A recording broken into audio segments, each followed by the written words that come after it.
Alhamdulillah fi hadzal yaum yaumus sabt ba'dal fajr 18 dari bulan Muharram 1444 Hijriah 1445 Hijriah.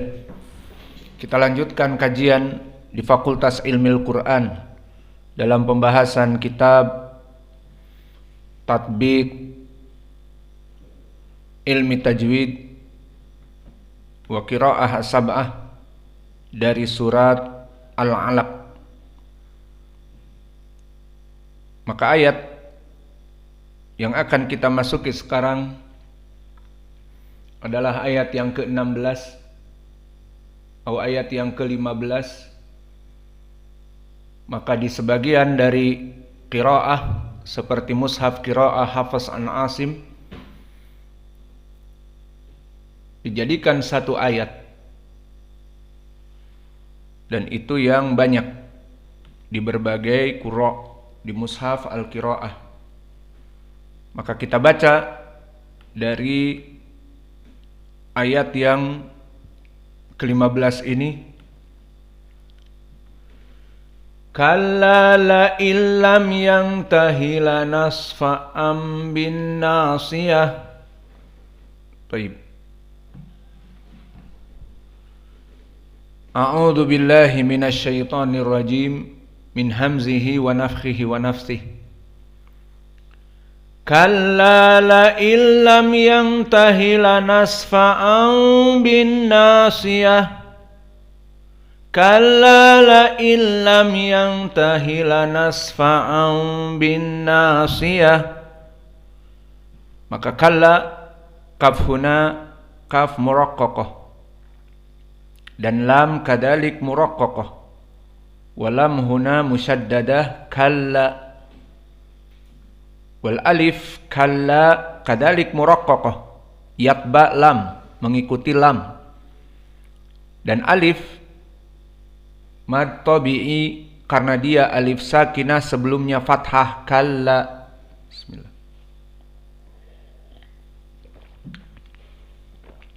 La illam maka lam muraqqaqah dan hamzah muraqqaqah, lain nun kadalik muraqqaqah, dan di sini nun sakinah bertemu dengan lam, lain lam, maka di sini ada idgham hakiki kamil bi ghairi gunnah.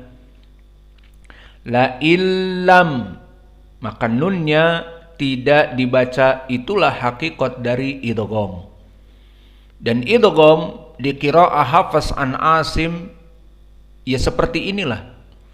Idgham as-shaghir, ahkamun nun as-sakinah bertemu dengan lam, la illam, nunnya tidak dibaca. Ataupun nun sakinah bertemu dengan ya, man yasha, jadi may yasha, dan yang lainnya dari hukum-hukum idgham. Maka inilah dari ahkam tajwid di dalam qiraah Hafs an Asim. Adapun idgham al-kabir maka tidak ada kecuali pada qiraah As-Susi an Abi Amr. Dan idgham al-kabir di sini tidak mesti nun sakinah. Bisa jadi pertama selain dari nun bertemu dengan huruf-huruf yang mutajanisain, mutaqaribain, bahkan makhrajnya sama-sama di lisan misalnya, atau sama-sama di mulut misalnya, maka bisa jadi idgham. Dan permasalahan yang kedua, idgham kabir tidak mesti sukun seperti di sini, lain sukun bertemu dengan lam, lain lam menjadi la illam. Maka di idgham al-kabir seperti telah kita lewati di beberapa qiraah dari qiraah As-Susi an Abi Amr, contohnya surat Al-Adiyat, Maka di ayat yang pertama, di ayat yang ketiga dan yang setelahnya disebutkan wal adiyati dhabaha. Ini qiraah Hafs an Asim dan jumhur. Tidak ada mereka menjadikan idgham al-kabir. Dari mana idghamnya? Wal adiyati dhabha. Bagi qiraah Hafs seperti yang kita pelajari tidak ada. Tidak ada sukun pertama. Maka di sini semuanya harokat. Namun dibaca oleh qiraah Susi an Abi Amr wal adiyat dhabaha. Maka mulai dari wal adiyah tidak turun kepada ti karena ta al kasroh bertemu dengan dha yang fathah, maka ti dhabha ini diidghamkan. Maka dia bagaimana idgham di sini berharokat ti dha. Tidak seperti lain lam. Lain sakinah nun bertemu lam jadi lain lam. Di sini idghamnya mutaharrikan ti dha. Maka bagaimana diidghamkan taknya dengan harokatnya semuanya. Jadi wal adiyah tidak turun ti karena ta beserta harokatnya dimasukkan kepada dha. Lalu bagaimana ditasdidkan dha dan dimasukkan sebelum tak hilang apa? Ada mad wal adiyah, harusnya di qiraah jumhur wal adiyati dha. Maka dihilangkan ti-nya, maksudnya bukan dihilangkan tapi diidghamkan, dimasukkan kepada dha, ditasdidkan dan ti semua huruf ta dan harokatnya masuk kepada dha, maka yang tersisa mad tabi'i di wal adiyah. Maka dipanjangkan oleh qiraah As-Susi an Abi Amr dan langsung ditasdidkan dha-nya. Maka dibaca wal adiyat dhabha. Dan begitu pun di ayat yang setelahnya. Fal mughirati subha.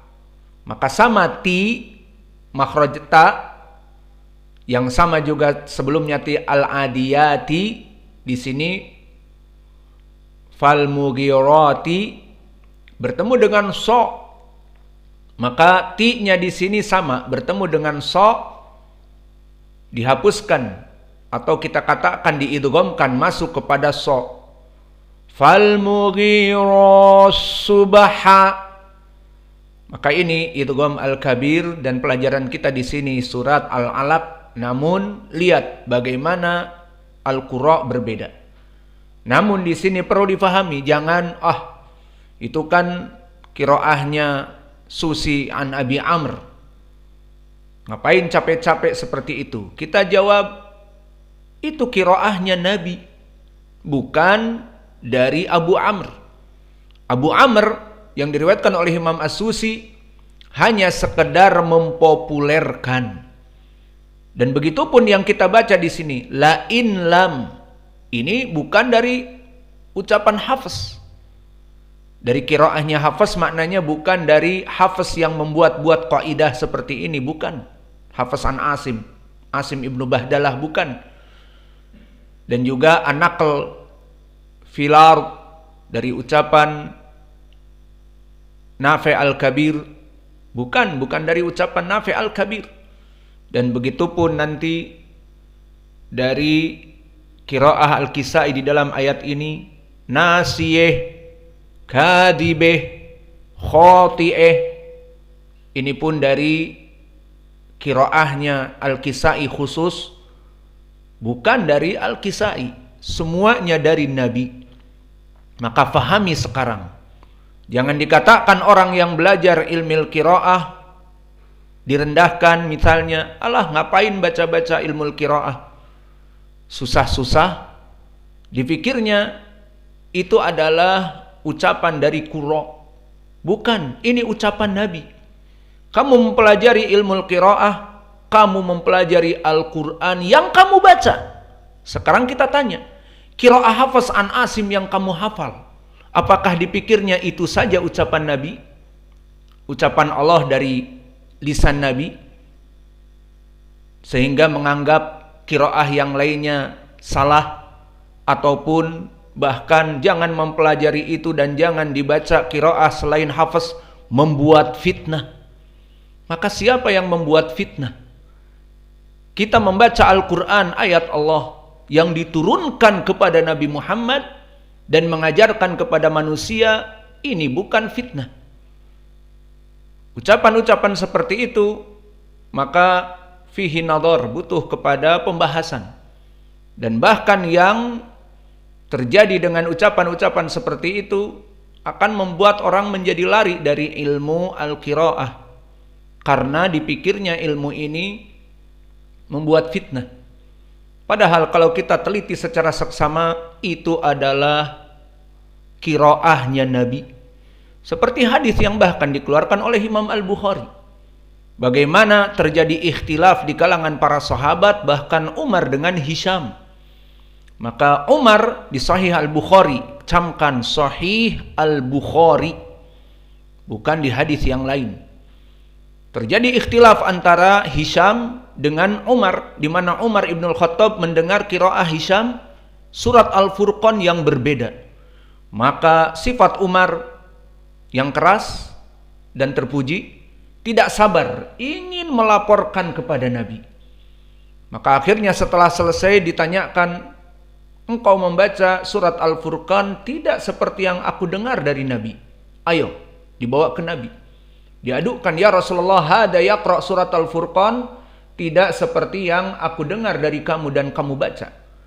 Maka Nabi tabayyun, semua perkara di dalam Islam, terutama masalah perpecahan kaum muslimin atau persengketaan, atau bahkan terjadi kesalahpahaman di antara santri, di antara murid, di antara pengajar dengan santri, pengajar dengan pengurus, maka semuanya harus tabayyun. Karena kalau tidak tabayyun, Allah berfirman, in ja'akum fasikun binaba'in fatabayyanu.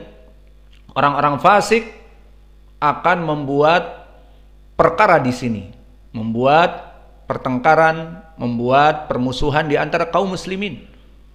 Dan bisa jadi yusibu qauman bijahalatin, dikarenakan tidak tabayyun, menghukumi dari sebelah pihak, apalagi yang hatinya rusak dan hatinya buruk dan suudzon, maka dia akan menghukumi dengan suudzon kepada saudaranya. Dari mana?